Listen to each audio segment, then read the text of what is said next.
A linguagem cósmica. Capítulo 9. A vontade. Vontade não é uma força e sim toda a força que existe. Como Deus criou o mundo. Pela vontade. Por conseguinte, o que chamamos força de vontade é na realidade uma força de Deus que, por ser reconhecida como potencialidade pelo homem, cresce e prova que é o fenômeno mais importante da vida.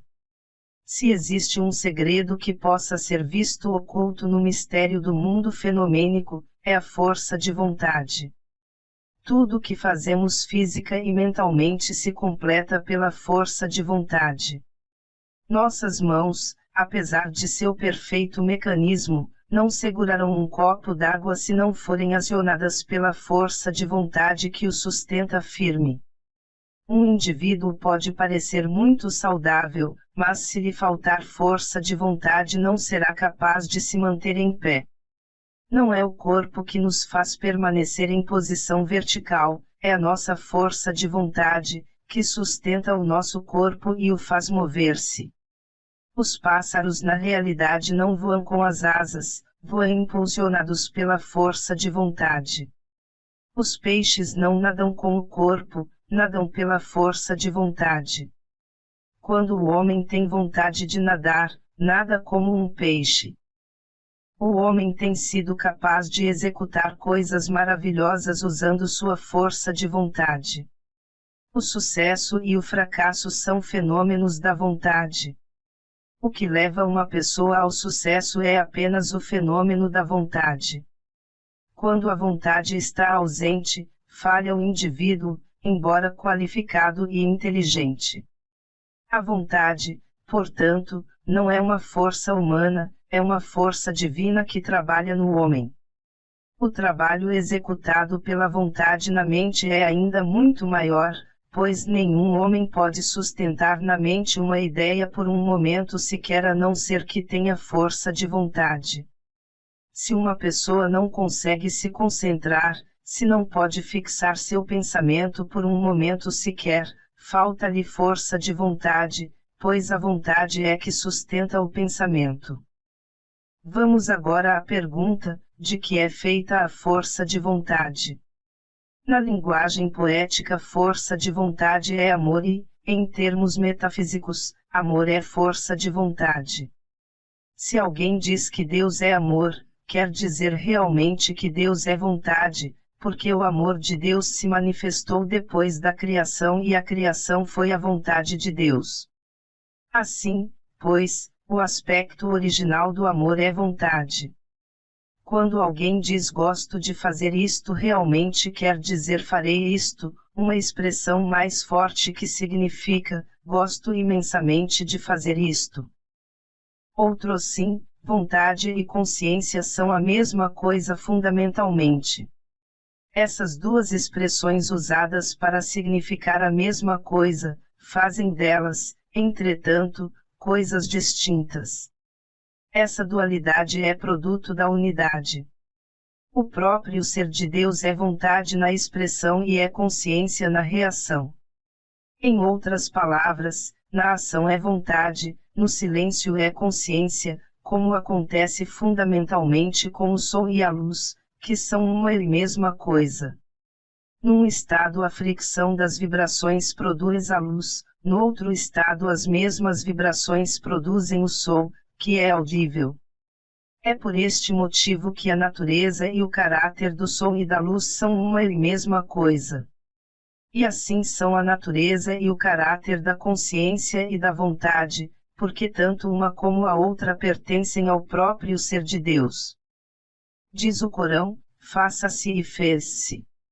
É uma chave para a entrada no mundo dos fenômenos. Para o mundo em progressão, para o pensamento avançado, é a chave para se compreender como a manifestação passou a existir. A manifestação veio a lume em resposta à vontade que se expressou dizendo, faça-se e a manifestação se fez. Este fenômeno não pertence apenas à origem das coisas, pertence à existência de todas as coisas, a todo o processo da manifestação. Estamos aptas a olhar toda a criação como um mecanismo, como acontece com o homem moderno, e não paramos para pensar como um mecanismo pode existir sem um engenheiro. O que é um mecanismo? É somente uma expressão da vontade de um engenheiro, que o fabricou para atender certas exigências.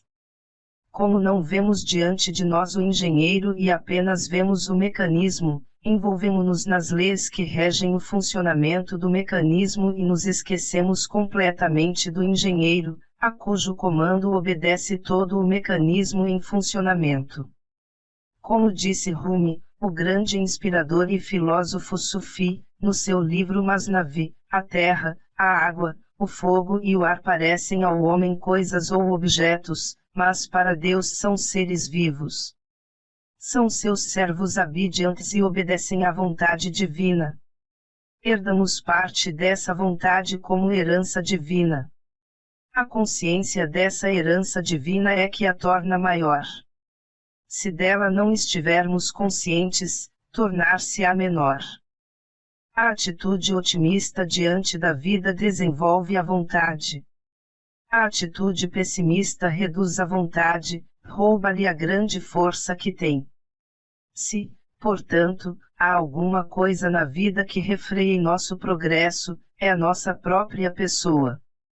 Foi provado milhares de vezes que não há maior inimigo do homem que ele próprio, pois diante de cada fracasso quer interpretá-lo de acordo com o seu ponto de vista. A terra apodera-se da semente e da semente nasce uma planta.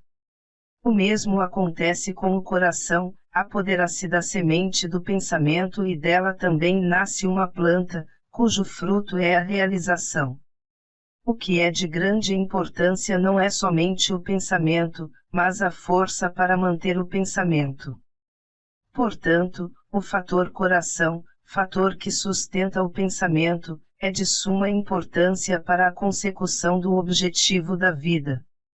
Às vezes ouvimos alguém dizer, tento o mais que posso, mas não consigo concentrar minha mente, não posso tranquilizá-la.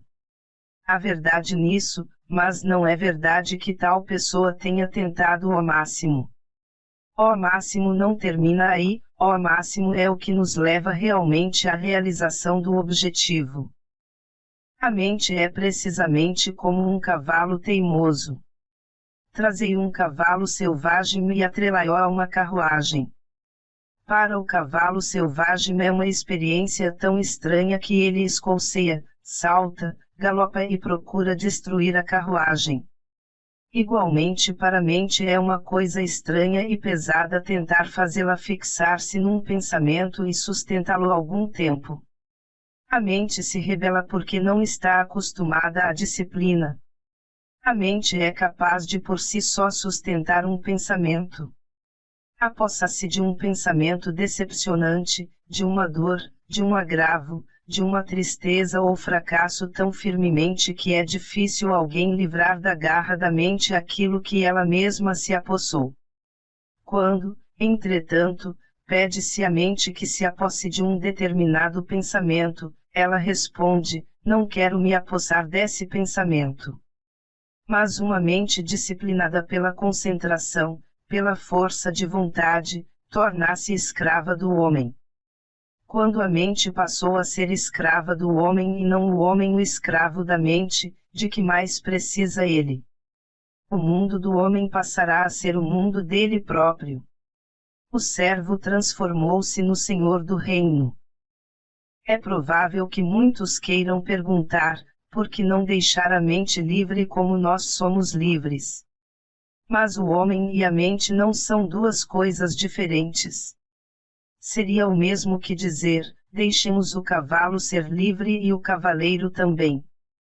Se deixarmos o cavalo livre, talvez ele queira ir para o sul e o cavaleiro para o norte.